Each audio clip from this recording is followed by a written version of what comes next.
আসসালামু আলাইকুম সবাইকে। আজকে আমরা আমাদের আমের প্রজেক্টে ঘুরতে আসছি। তো আমার পিছনে যে আমগুলা দেখতে পাচ্ছেন, এগুলা হচ্ছে ল্যাংড়া আম। এখানে আরো বেশ কয়েক জাতের আম আছে। সবগুলো আমি আপনাদের দেখাবো। তার আগে আমি আপনাদের কিছু কথা বলতে চাই যে, অনেক প্রতিষ্ঠান আছে বা অনেকে আম বিক্রেতা আছে, আম ব্যবসায়ী আছে। আর আমাদের মধ্যে আসলে পার্থক্যটা কোথায়? তো বিষয়টা হচ্ছে যে আম ব্যবসায়ী আর আম উৎপাদনকারী এই ২ টার মধ্যে পার্থক্য আছে। আমি এই অঞ্চলের মাটি থেকে বেড়ে ওঠা একটি ছেলে। আমি পড়াশোনা করছি রুয়েট মেকানিক্যাল ইঞ্জিনিয়ারিং এ। তো আমার এই যে আমি উঠে আসছি এইখান থেকে। আমার এই জায়গাটার সাথে একটা সম্পর্ক আছে, আমার পরিবারের সম্পর্ক আছে, আমার মাটির প্রতি ভালোবাসা আছে। সেই জায়গা থেকে এটা নিয়ে কাজ করা। আর অন্যান্য আম ব্যবসায়ীরা দেখা যাচ্ছে তাদেরকে এই অঞ্চলে এই বছরে ২-৩ মাস দেখা যায়। কিন্তু আমার রুটটা এইখানে, আমি সারা বছর এইখানেই থাকি। আমের সাথে আমার সম্পর্ক ছোট্ট থেকেই। তো যে আমাদের স্বপ্নটা ছিল যে আমরা এমনভাবে আম উৎপাদন করব যাতে আমরা শুরু থেকে একদম পুরা প্রসেসটা আমাদের কন্ট্রোলে থাকে এবং আমরা আমাদের কোয়ালিটিটা ধরে রাখতে পারি। তো আমাদের আম উৎপাদনকারীর সাথে কথা বলবো এবং তার সাথে আমরা আজকে বাগানটা আমরা ঘুরবো। তো আমার পিছনে যে আমগুলো আছে ল্যাংড়া আম, তো আমাদের আম উৎপাদনকারী ভাইয়ের মুখ থেকে চলুন তার কাছ থেকে কিছু শুনুন।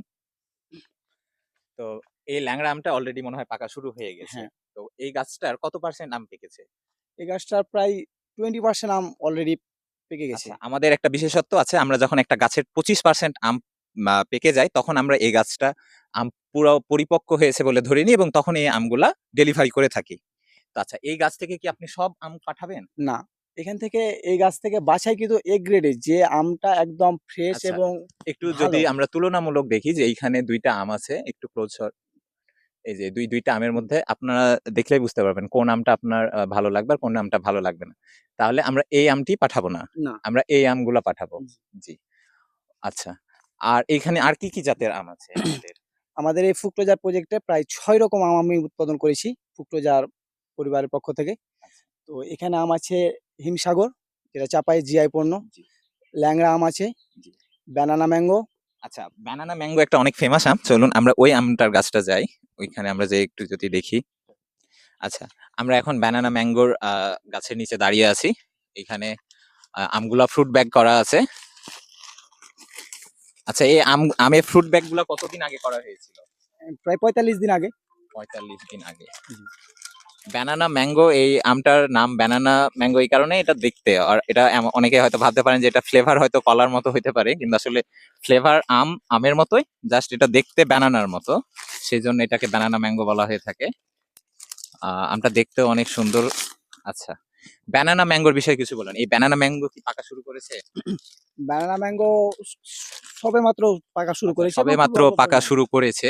তার মানে এখনো ভালোভাবে পাকা মানে তাহলে আমরা যে বেশ কিছুদিন আগেই দেখলাম যে অনলাইনে ব্যানানা ম্যাঙ্গো বিক্রি হচ্ছে, তারা আসলে কি মানে কিভাবে আম বিক্রি করছে? অঞ্চল ভেদে আমের হয়, আপনার পরিপক্কতা দেখা দেয়। তবে বরেন্দ্র এলাকার কিছু আম জি। যে পরিপক্ক হয়ে যেতে পারে, কিন্তু সে আমে সম্পূর্ণ আপনি আমের সুমিষ্টতা অনুভব আচ্ছা, করতে পারবেন না। আচ্ছা, সে আমটা যতই পরিপক্ক বা দেখ, অল্প পরিমাণ টক আপনার থাকবেই। আচ্ছা। আচ্ছা, তো তাহলে আপনারা জানতে পারলেন যে অলরেডি যে বাজারে যে ব্যানানা ম্যাঙ্গো গুলা ছিল, এগুলা চাপায়ের অরিজিনাল ব্যানানা ম্যাঙ্গো ছিল না। আর আরেকটা থাকতে পারে, অনেক অসাধু ব্যবসায়ী তারা ফরমালিন মেরে আম পাকানো যায়। এটার কারণে হয়তো তারা আগে আম পাকায় থাকে। যেমন আমরা অলরেডি আমাদের কাছে খবর এসেছে বাজারে রূপালী আম বিক্রি শুরু হয়ে গিয়েছে।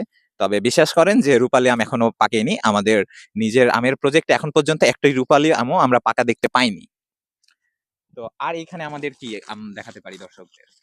দর্শকদের আমাদের আছে ব্যানানা ম্যাঙ্গো আছে, এবং হ্যাঁ, যেটা ব্যানানা ম্যাঙ্গো চাপাইয়ের দেখান। একটি সুনামধন্য আম ছিল। সর্বপ্রথম ফজলির মাধ্যমে কিন্তু মানুষ চাঁপানবাবুকে চিনেছে। জি। সে ফজলি আমরা আমরা খুবই যত্ন সহকারে উৎপাদন করেছি ফুক্টোজার পক্ষ থেকে। তো আমাদের পরিমাণ আচ্ছা, প্রায় আমরা আরেকটা জিনিস দেখতে পাচ্ছি, এইখানে আমাদের কিছু ছোট গাছ আছে এবং এই ছোট গাছগুলাতে আমের মুকুল দেখা যাচ্ছে। কিছু, কিছু মুকুলের মধ্য থেকে আমের কড়ি তৈরি হয়েছে। তো এই আমগুলা কি? এগুলা সম্পর্কে যদি কিছু বলেন। এই আমটা মূলত অফ সিজনের কাটিমন আম, যেটা কাটিমন আম। যেটা প্রথম সিজনই শুরু হয় শীতকালে। মানে যখন বাজারে কোনো ধরনের জাত আম থাকবে না, তখনই মানে বাজারে উঠবে এই কাটিমন আম। আচ্ছা, কাটিমন আম বছরে কতবার ফল দেয়? বছরে মেন ফল দেয় এক সিজনে, যেটা হলো অফ সিজনে। সেটাই, তার আগে অল্প পরিমাণে মুকুল আসে, কিন্তু ওটা বাণিজ্যিকভাবে চাষ করা হয় না বা আ যত্ন নিয়ে বড় করা আচ্ছা, হয় না। আচ্ছা, ঠিক আছে। আর এইখানে মনে হয় আমাদের আরেকটি জাতের আম গাছ আছে। এই জাতের আমটা আমরা যদি দেখাই দর্শকদের।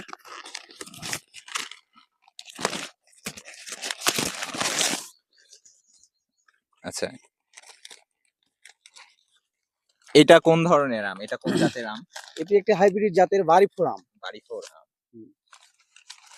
আচ্ছা, এই আমের বিশেষত্ব কি? এই আম কখন পাকবে? এটা তো এখন কাঁচা মনে হচ্ছে। বা এই আম মূলত দেখা দিবে যখন এই হিমসাগর, ব্যানানা, ল্যাংড়া আম, রূপালীর পরের এই আমটা সাধারণত দেখা দেওয়া শুরু করে এবং মার্কেটে আছে। আচ্ছা, তার মানে বুঝতে পারছি আমরা এই আমটা শেষের দিকে পাওয়া যাবে। আর যখন আমাদের রূপালী, ল্যাংড়া বা এই আমগুলা যখন শেষ হয়ে যাবে তখন এই আমটি পাকা শুরু করবে।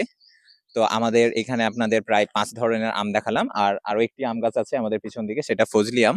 এগুলাও দেখাবো এবং আমাদের রূপালী আমের প্রজেক্টেও আপনাদের নিয়ে যাব। তো সবাই আমাদের সাথে থাকুন, ফ্রুক্টোজার সাথে থাকুন।